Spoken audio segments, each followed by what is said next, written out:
Welcome to Mental Health Momentum, a Silicon Slopes podcast. I'm Dr. David Morgan. I'm a licensed psychologist and the Director of Mental Health Awareness at Silicon Slopes. And on this podcast, we talk about mental health issues, how they affect our lives, how they affect our businesses, and we look for solutions as well. And I'm going to introduce my guest on the podcast today, Vanessa Quigley. Vanessa is the mother of 7. She's the co-founder of Chatbooks, a software company with a mission to connect and strengthen families. She holds a degree in vocal performance and pedagogy from Brigham Young University and worked as a professional singer and actress before becoming an entrepreneur. She was named Ernst & Young's Entrepreneur of the Year in 2017. She's authored Real Moms, Real Hacks, and hosts the Mom Force podcast. Vanessa, welcome to the podcast. Thanks for having me. Thank you so much for coming here. Vocal performance and pedagogy. Tell me just a little bit about that. What did you study? What is that? Yeah, well, I grew up in Orlando, going to Disney World, and wanted to be on stage and in the parade, singing and dancing. And so when I went to BYU, I wanted to study whatever would prepare me for that and for Broadway. But I didn't know anything. I just walked into the music building and I saw a flyer, advertising singers, come audition. And so I went and sang, and I did think it was odd that they wanted songs in different languages, but I had learned a couple in high school, and turns out I was auditioning for the classical vocal program. Oh. And the official vocal performance and pedagogy. That's different than Disney. Preparing me to be an opera singer. And I was immediately trying to figure out, how do I get out of this? But I quickly fell in love with opera and then changed my dream to be a professional opera singer. Wow. But then I ended up having a baby before I got my degree, and just life got complicated. And so I did a lot of community singing in local opera companies and also doing musicals. You lived your dream in a slightly different way. Different way, but I got the best of both worlds. Exactly. Yeah, I felt really lucky. That's awesome. I love to sing as well, and Disney is huge for us. My brother is an Imagineer. Oh, really? Yeah, he is a mechanical engineer by trade and works for Disney, builds roller coasters and other rides and stuff like that. It's pretty awesome. Well, I love Disney, and actually it taught me so much that I use in my new role as entrepreneur, which it's one of the only things on my resume, because really that was my only real job before we started Right. Chatbooks. But I learned a lot from Disney. You have a short resume is what you're trying to say. But it's important. But the art of storytelling, that's everything. 100%. And Disney does that the best. I'm not saying that short resumes are bad. I'm just saying, Short but powerful. Exactly. Short and powerful. Tell us about, just because this is a mental health focused podcast, and you've been so gracious to come on. When I reached out to you, you said, I'd love to do the podcast. So why come and talk about this? Because 10 years ago, I knew nothing about mental health. Honestly, I think back, there was a young man in our ward congregation who died by suicide, and I did not understand that. No one talked about it. It was just a thing that I knew that had happened. I had a family member really struggle with depression, but I didn't understand that either. And I found myself thinking, just get up. Sometimes I'm tired too. And, I regret the things that I thought and maybe even had said, because I didn't have any experience. But over the last 10 years, as members of my immediate family, my children have really struggled with mental health, and as people who I really care about at work have struggled, I've dived right in, deep in to learn as much as I can to help my kids. And so much of what we need are more people talking and sharing stories, but they're very personal stories, and sometimes it doesn't feel appropriate to share. I'm grateful that my kids throughout their experiences have seen the value in talking more publicly about it. And so I'm just happy to lend an ear. They're so feeling seen in the hard stuff that we're going through is so important. And so I'm here to share it. And feeling seen typically doesn't happen until we talk about it, right? I mean, there has to be some sort of self-disclosure. And the good news is the more we get of that, the easier it becomes for other people, right? Yeah. Because then they say, oh, well, so-and-so was willing to talk about this, and other people were willing to talk about this. And then it just, there's so much, I don't know if it's throughout society. I don't know. It's definitely not specific to Utah, but it's a major issue here. Just the kind of this culture that we need to just look so perfect on the outside, but every single person is broken, every single in one way or another. And I just think, it'd be so great if we could all just let down the pretense and say, this is how I'm broken, and the other person, this is how I'm broken, and then we all just feel so much more comfortable around Well, each other. and honestly, as some of these mental health issues have come up in our family, and my husband and I talked to our parents about it, like things have come out about our family history that just no one talked about, that maybe it would have been helpful to know Right. that we had aunts and uncles and grandparents that struggled with some of these things. Maybe we would have been more prepared, but that wasn't the culture then. It was just everything was really quiet and hush hush, and we can't speak of that.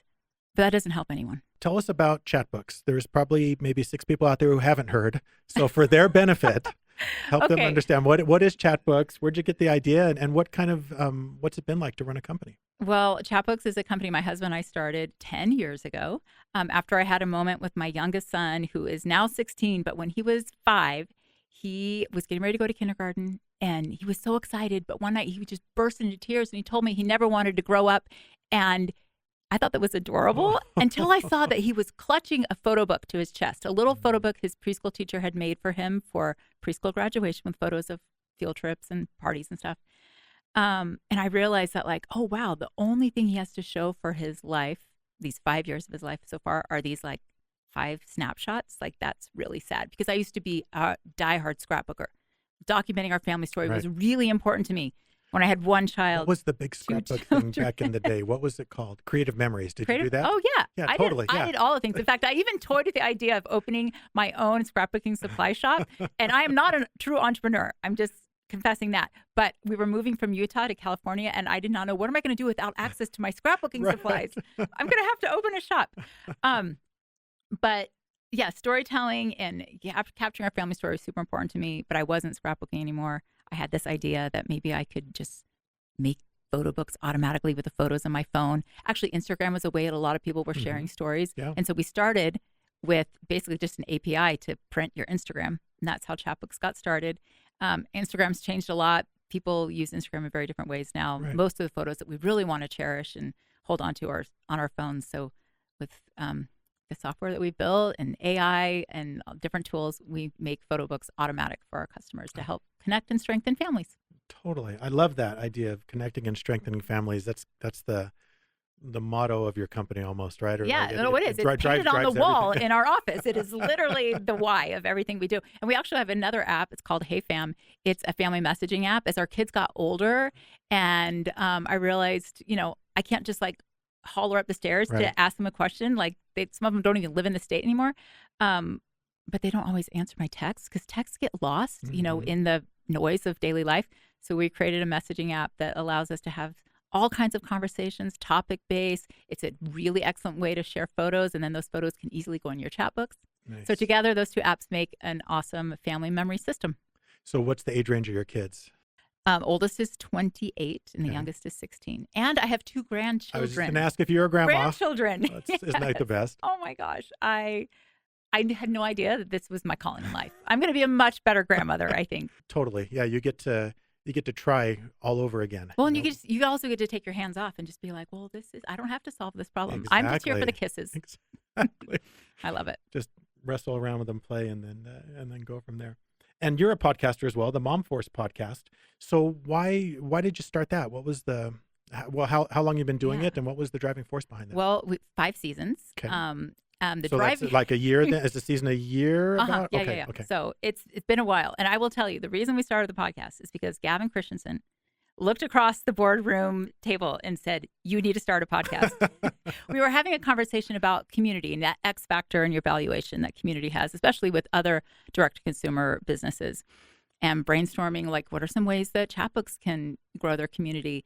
And it felt like everyone was starting a podcast, and why not me? So My sister, I actually wrangled my sister, and we Googled how to start a podcast and just started episodes to connect women. We have this vibrant Facebook community where lots of moms were asking questions, everything from like tips for potty training to, how do I help my child who doesn't want to go to school? Like, motherhood is amazing and it's scary and it sometimes can feel really isolating. And not everyone has built-in best friend sisters like I do. I have 4 sisters that are my besties, they're my go-to, but not everyone has that. And so I thought, let's create a podcast that creates this community for women helping women with all the nitty-gritty stuff of mom life. So we've been doing it and it's been so fun. It's a great creative outlet, but podcasting is hard. Can I Yeah. just say for anyone Yeah. No kidding. starting a podcast? And for me, it wasn't my full-time job. And I kind of dove into it like it was because it was like this creative, dynamic thing connecting women. And at one point I realized I actually have another job to do here. So we kind of have scaled back and changed the way we do the podcast over the seasons. But I still get to talk to amazing women, celebrities, influencers, experts, entrepreneurs. It's been incredible. You talked about women feeling isolated sometimes. And I remember my wife talking about that when our kids were little. Our youngest is 20 and our oldest is 30.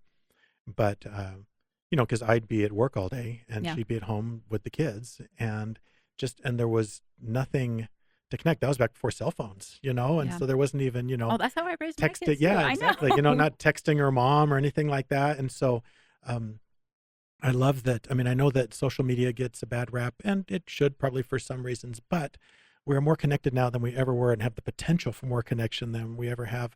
And I love that we're using that to our advantage. We can, try to get rid of some of the negative stuff that comes with that connection, but emphasize the positive stuff because there's so many resources out there. And like we were talking about earlier, just to realize that someone else has the same struggle as you, it like automatically lifts that by like 20%. You just feel like, okay, I can probably do this because you probably are in admiration of that particular person. Right. I think, well, if she can do it, then I can do it. Even if there's no answer to the problem that you're having, just knowing that you're not alone in your struggle is huge. Absolutely. Let's talk about this. Female entrepreneurs. Yeah. Any unique challenges that they face? What's been your experience over these last 10 years? Yeah. And interviewing a lot of people about it too, right? Yeah. Well, I will say it's been interesting. I've built the business Chatbooks with my husband as my co-founder and my partner. And we are very complementary to each other. I'm the artistic, creative side, and he is the really, smartest man I know, has a degree in business. He's a very seasoned entrepreneur. So I feel like I have the benefit of having that partnership to kind of fill the gaps that I have. But I've also had the chance to see how different we are. Like we intrinsically are different. We see the world differently. And so we tackle problems differently. We take on problems differently. We carry stress differently. And throughout the podcast, as I've had a chance to interview other entrepreneurs, I realized that like, oh yeah, that isn't just me. That's her too. For example, one of the things that I really struggled with was imposter syndrome, right? I worked at Disney World. I was a dancer and a singer. How can I be an entrepreneur talking about a software company that I am building? That just felt like wrong. Although you're an opera singer, right? My experience as an actress, I was able to pretend that I was an entrepreneur. I could put that face on, but that underscores the imposter syndrome, right? Right. I mean, fake it till you make it. Like exactly. I'm faking it. Yeah. I actually do believe in fake it till you make it. Sometimes you do have to just, eventually you learn as you go. But I was interviewing Jamie Kern-Lima, who is the founder of It Cosmetics, a brand that she grew from scratch because she had rosacea and she needed a full coverage foundation. She sold that brand to L'Oreal for $1.8 billion and then was named the first female CEO of any L'Oreal-backed business, branded business. And she still felt like she didn't deserve it. That imposter syndrome is real and it's deep and it can follow you all the way to the pinnacle of your career. So we kind of just, in a knowing glance, we get what that is like. And she's since written a book and has turned to just mentoring and doing leadership workshops and helping like other women and entrepreneurs kind of get over that and realize that you're good enough, you're smart enough, and you belong here. Right. Another thing that women in specific, I will say, is juggling that work-life balance. For many years, my husband and he went to work and I stayed home. And, I was often working on a show or, doing something with music, but that was very much like a part-time thing that I could do at home or in the evenings. I was a primary person in charge of the home and family stuff. And so now we're building a business together.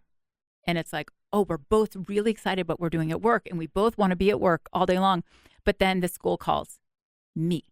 They call, right? Or the child calls me. Or, all of those responsibilities fall on me. When we go home, I'm cooking dinner, right? Because that's the way we do it in our family. I cook dinner. So there's just like an uneven load there.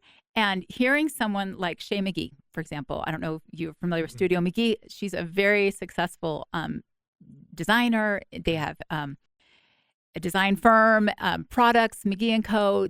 She and her husband, they're the co-founders. They have a Netflix series. They've written a book, very, very successful. But she said on the podcast when I was interviewing her that in those early days of building the business, like there's only so many hours in a day, and you've got your professional responsibilities and your family responsibilities, and you have to really be deliberate about those boundaries. But then what about like your social life? And something that I had been feeling as had been building the business is I've been missing my friends. Like I don't get to go out. I don't get to go to a book club anymore, in part because I was making choice to be at work all day long and then come home and I wanted to be fully present for my family. But it made me feel seen to hear Shay McGee say, I don't really have friends because she's this very successful woman that I admire, but that is a shared thing that we have. Yeah. My husband, he doesn't really care if he has friends. That's not important to him. I think friends are more important for women. Just saying. Another thing that I felt really seen in is, women in general, there are a lot of societal expectations on us and how we're going to show up, right. Especially for women in business, right? How you're going to look, how you're going to act, how you're going to present yourself. So when I started, working in entrepreneurship with my husband, one thing he told me that really stood out to me was there's no one right way to be an entrepreneur. He actually told me that right as I was going out to do a big presentation about our business. And I'm like, who am I? I shouldn't be doing this. I'm not qualified. And he's like, you're perfectly qualified for this. This business is built on your idea. We're solving a problem you had for women like you. Didn't matter that I didn't know all the acronyms and all the stuff. I was just so afraid that I wasn't going to show up the way that I was expected to show up. Well, do you know who Hannah Nealman is of Ballerina Farms? Oh, yeah. Okay, so my wife just introduced me to that. She's amazing, right? She and her husband have built this incredible business of farm to table meat. She was just on your podcast. She was on my podcast a couple of years ago, and she talked a lot about how they've built their business primarily on social media, sharing authentically the things that they love, their love of family and farm life and faith, and she gets a lot of joy in sharing that, and it's been really successful in the growth of her business, but she also gets a lot of hate. And recently the New York Times did a piece on her. Right. That's why because it went viral. Yep. The tremendous amount of hate that she gets for being herself. Authentic. Totally authentic because it goes against what some societal expectation or norm is for how women are going to show up, especially business women. Right. So hearing the stories of those three and many others, it just highlights there are these themes of issues, of challenges that are unique to women that, maybe it doesn't matter if you know or not, but chances are every guy listening to this podcast works with women, and it's so helpful to know what some of those things are. Well, and I loved it, what you said. There's no one way to be an entrepreneur, or do you remember what you said exactly? There's not a right way to be an entrepreneur. Yeah, there's no one right way. There's no one right way, exactly. Which I think is great advice for any entrepreneur out there, right, male or female. Yeah. I mean, because everyone's going to deal with that imposter syndrome to a certain extent.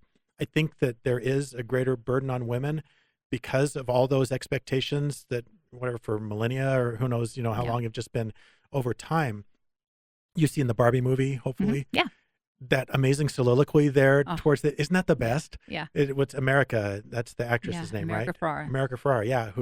And I love whoever wrote that. Kudos to them. It was isn't that just amazing? Yeah, exactly. I remember my wife was watching it. We were watching it together, which I loved. I thought it was great.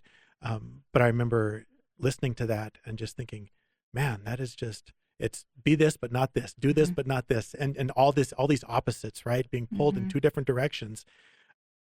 And shame on those people, quite frankly, that, we're disparaging the ballerina farming thing, because the whole point is you can be who you want, right? And that's okay to be who you want, but we give lip service to that. But then at the next step, we say, but you're not the way you're supposed to be. It's like, no, just back up and say you can be who you want, and that's okay. Right. Well, and one of the questions I asked her on the podcast was, how do you deal with some of the backlash? Because even before that piece, there were people that just had opinions, and for some reason people think they should just blast all their opinions on publicly in social media. And she just said, we just do what feels right to us, and people are entitled to opinions. Try not to look at it. I will say I have a really hard time with that in my little corner of the world at Chatbooks. Like, anyone says anything bad about Chatbooks, like, I can't read reviews anymore. The mama bear comes out. So Right. I have to guard my peace too. So I get it. She doesn't look at all of the comments. Sure. I don't look at all the reviews. It's okay. We have to do what helps us stay in a healthy, good place. You were talking earlier about when you were kind of diving headfirst into Chatbooks, but then you had other responsibilities at home. Yeah. Work-life balance, like how did you find a way to eventually negotiate that or navigate that? Well, I've been blessed to have my husband as my business partner. So we just realized that we cannot be both equally focused on work 100% and then who is going to attend at home. Like we're just going to have this back and forth. So I look at it as seasons. And we've had seasons where he's been way more, more hours in the business and I've been more hours at home, and seasons where it's been reversed. And we've been in an interesting season over the last year or so as we've had more and more things happening in our family and needs that I needed to attend to. And have been able to, as an entrepreneur and a founder, kind of shift my role and what I do to accommodate the needs at home. Sure. But and I think that is a privilege of being a founder and the executive of a team, and not everyone who works at every company has that kind of flexibility. But I will say, I know as a manager of a lot of people, like understanding that what happens in people's homes is really important to how they're going to show up at work. And so you can't just put blinders on and just expect everyone to show up right on the dot and be perfect. And it's just, life is more complicated than that. And gratefully, we have different ways that we can work. We don't all need to show up in the office my husband used to show up at 8 a.m. like in a suit and tie. Like we're way more flexible, at least at Chatbooks, way more flexible in the way we work and how we can work, and recognizing that we want people to bring their best self to work. So we need to be cognizant and aware of and supportive of what is happening in their family life. And we don't need all the details of it. Right. But, the way we do our coaching and our check-ins with everybody, there's an opportunity to share if people feel like they would like to on how things are going. And we offer, as one of our benefits, access to Tava, which is an online therapy benefit for not just our employee, but all of their dependents. And last time I checked, we had 78% of our team signed up and using it. So that there's a need there. I don't know. It's such a dynamic thing. You can't just say, okay, this is how we're going to do it. And it's working, because then something happens. There's some type of crisis or something that throws it out of whack, and you just have to be flexible and go with the flow. I love that, being flexible. And the other thing that sounds like, as you were talking, is it sounds like you're being intentional about it as well. You're saying, this is what we're going to try to achieve, and this is what we're going to do that, regardless of what that is, whether that's growing the business or whether that's focusing more at home. You're saying, we're going to take the time and apply the energy to do that. I think so often people just feel like they're whipped around by the tail by the things that they've chosen to do. Yeah. And they feel like they don't have any control in their lives, and you have to do this and you have to do that. But I really think there's power that comes from being intentional and just saying, this is what I'm going to do today with the time and energy that I have, which is limited. We always know energy is totally limited, particularly emotional energy. Yeah. It's not a bottomless pit. You have this much emotional energy every day, and you get to choose where you allocate that. And if you allocate that in things that are, less effective, then you end up burning out sooner. Yeah. Well, it goes back to what our mission is at Chatbooks. Our mission is to connect and strengthen families, which is so good because it directs like everything we do with our product, right? But also in the way we treat each other, the way we view problems, the way we allocate our time. Like for our customers and everyone on our team, connecting and strengthening families is a priority for us. And so, just in my own example with my husband and the things that are happening in our own family, there are times where I need to disconnect from this so I can connect over here. And again, I know it's a privilege as, being the founder. Sure. I know that it's a little different, but find a company to work for who has those same values and that same mission. And there might be, you might find that there is more flexibility to help attend to all of the needs that you have outside of your professional life. And just applying the mindset that you are teaching your employees, anyone can apply that mindset. Yeah. The idea of taking care of myself and showing up to be my best self, those sorts of things. Anyone can do that, whether they're the, on the lowest rung or the founder of the company. So the experiences you've had with mental health throughout your life, either your own or through your family and stuff like that, has that influenced then how you run your business? Have you seen that change over time? I'm just wondering, are you like more sensitive to that now? Okay. Oh, 100%. And I think that in a couple different ways, like in the way that we view our team, like knowing that if my life is this complicated at home, theirs has to be too. And then that was one of the reasons why we rolled out that TAVA benefit and created, this check-in system with our coaches, and just a lot of the ways that we do business, the culture of Chatbooks reflects the experience that we were having at home. But also in like customer facing, the products that we are selling are to help families create connection, right, which is so important to good mental health. And, the pace of life today is it's insane. You snap your fingers and it's another week. It's frantic, yeah. And your kids can get sucked into their phones and not even know what's going on. They get down like a rabbit hole of who knows what, and you probably don't want to know. And we're losing that like connecting as a family, and the strength and all of the good benefits that come from that. We did actually a study with HP, with a university professor at the U, measuring the effect of printed photos on families, on strengthening families. And there are so many correlations, like stopping what you're doing, sitting down, looking at a printed photo. I mean, you can look on a phone too, but you're going to get a notification, you're going to get all this stuff.